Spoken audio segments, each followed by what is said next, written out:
আসসালামু আলাইকুম। Hello everyone, আপুরা ভাইয়ারা আপনারা সবাই কেমন আছেন? আমাকে কমেন্ট করে জানাবেন কিন্তু। আমি খাদিজা আজকে অনেক দিন পরে আরেকটি নিউ ভ্লগ নিয়ে আপনাদের মাঝে চলে আসলাম। আশা করি সম্পূর্ণ ভিডিওটা দেখবেন এবং আমাদের চ্যানেলের সাথেই থাকবেন। আজকে ভোরে আমরা সবাই রওনা দিয়েছি।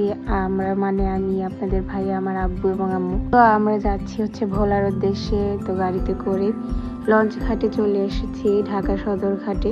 তারপরে তো লঞ্চে করে এখন রওনা দিলাম। 1.5 ঘন্টা পথ পাড়ি দিয়ে যাব ভোলাতে। আর এই জার্নিটা আসলে অনেক দিনের, তো অনেকদিন পরে যাচ্ছি এবং অনেকটা সময় ভোলাতে থাকা হবে আমার। আর তার একটা আসল উদ্দেশ্য আছে বা একটা বড় কারণ আছে, সেটা সামনে আপনারা ব্লগে পাবেন।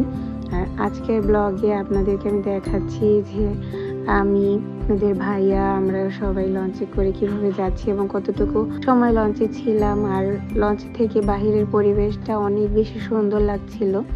দেখতে পাচ্ছেন, এটা হচ্ছে আমরা উলানিয়া কালীগঞ্জে ঘাট করছিল যখন লঞ্চটা, ঠিক তখনকার। আর আমাদের ভোলা আসলে অনেক বেশি সৌন্দর্যে ভরা। ভোলা আসলে আপনারা কিন্তু দেখতে পারবেন যে কতটা সুন্দর আসলে ভোলা। আপনারা যারা এখনো ভোলা ঘুরতে আসেননি তারা চাইলে আসতে পারেন।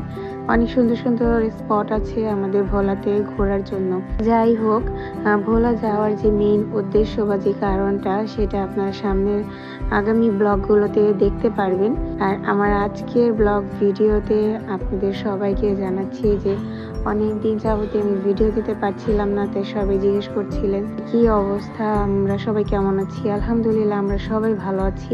আপনারা যারা নিয়মিত আমার ভিডিওগুলো দেখতেন, আপনাদের সবাইকে অসংখ্য ধন্যবাদ আমাকে মনে রাখার জন্য। দেখতে পাচ্ছেন উলানিয়াতে ঘাট করার পরে যারা নামার তারা কিন্তু নেমে যাচ্ছে। আর যারা আমাদের ভোলা ইলিশাতে যখন ঘাট করবে তখন কিন্তু সেইখানে নেমে যাবে।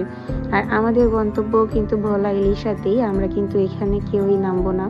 তারপর এই তো লঞ্চ থেকে নামার পরে আমরা এখন বাসার উদ্দেশ্যে রওনা দিলাম। চারপাশের দেখেন রোদ, অথচ কেমন যেন একটা মেঘলা মেঘলা ভাব, মনে হচ্ছে এই বুঝি বৃষ্টি নামবে। আসলে যতবারই কাকতালীয় ভাবে না কি জানি না ভাগ্য এটা, আমি অথবা আপনাদের ভাইয়া যখনই ভোলাতে আসি আমরা সব সময় আবহাওয়াটা এরকমই পাই, মানে সব সময় বৃষ্টি হয়। আমরা ভোলাতে আসবো আর বৃষ্টি হবে না, আসলে এরকম না। বৃষ্টি হবে, অল্প হলেও হবে, বেশি হলেও হবে। তো আজকেও বাহিরের আবহাওয়া দেখে মনে হচ্ছিল যে বৃষ্টি হবে।